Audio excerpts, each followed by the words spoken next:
guys, may buntag si JL dahil sa Property Moto Tour.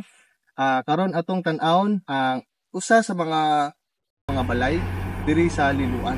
Tara, kuyugi ko ninyo atong tan-awon kaning mga balay nga mga affordable kayo. Let's go.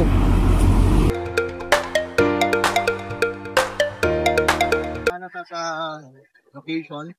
So this is the Villa Serena subdivision. So barato kini nga mga houses ang nag-develop ni guys si Kenrich.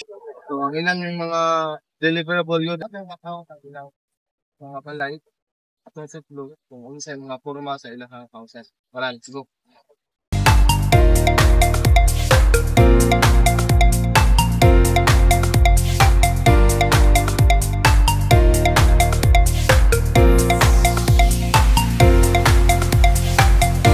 So guys, mo ni sa ilahang townhouse.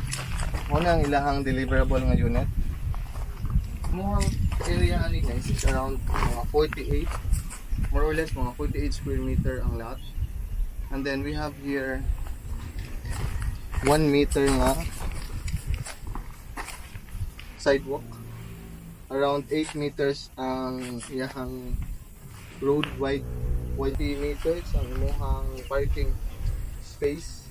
Tara, sudo na to ang unit mo ni sa ilahang bare unit. So typical na kasanan siya mga property tour, which is more ni ang i-deliver. Kay mo range siya mo siya mga 1.6 million ang total price ani nga mga unit. So bare lagi ni siya. So ikaw na magpa-tiles, magpa-partition, alam likely, and then uliwat ka diri mo kitchen. So dapat ay mga 2 meter sa luyok. So sa luyok sa kanya natay mga toilet and bath diri. This one kagana naka plywood so ang stair. So exact lang to dali. So simple na detail siya, open na din. So pwede nyo siya ilong pa room. Or it's up to you kung isa. Okay? So, tanawan po siguro na ito ang single detached yung mga balay. Tara?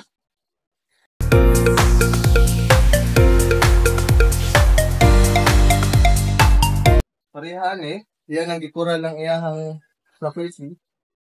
Mauni ito ang mga one-story mga houses. So, atong tanawon ay deliverable unit din na. Advantage naman ay flat area compare sa townhouses na sa mga pinaka middle is 48 and then ang ihang end is mga 60 square meter. Kani most likely 60 po niya.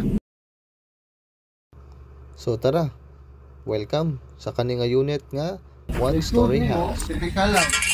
Huwag yan po ang ihang deliver bare unit. Huwag ito ang bare unit. Okay, so ikaw rin magpa-partition, ceiling, pintal, tiles, mga lahat.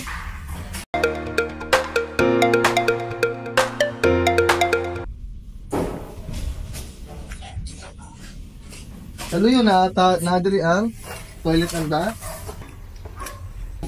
Mahuli siya guys, ito ang home tour, property tour dito sa Villa Serena. Okay, so Villa Serena.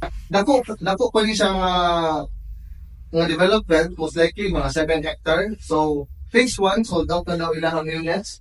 Pero natay phase 2, phase 3, soon. Mutuyo kanta atong suruyon ang Jibok subdivision. Kaya wala pa may natong over ng mga units dari. Pero humana tanan. Tara. Alright, so salamat guys sa pag-uban sa ato ang property moto tour sa mga affordable nga mga balay na hopefully kamo makit-an po ninyo ang inyong gipangita nga mga houses. And please like and share sa ato ang video para magbuhat ta buta og another home video or home tour sa uban nga mga affordable kayo nga balay. Next siguro na to is katong tag 2,000 nga monthly daw.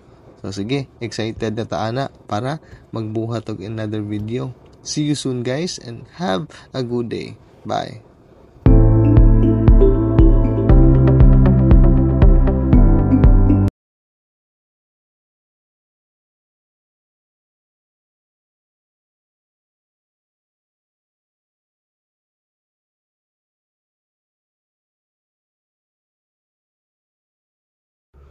So guys, hopefully na-enjoy ninyo ang atoang property moto tour. Salamat kaayo sa pagtan-aw. O please like and follow our new page para pod sa mga bag-o nga video nga atong i-upload. So once again, thank you and more power sa tanan. See you soon sa atoang next video nga mga affordable nga mga balay. And hopefully makita ninyo ang inyong dream house puhon-puhon. Salamat sa tanan and God bless.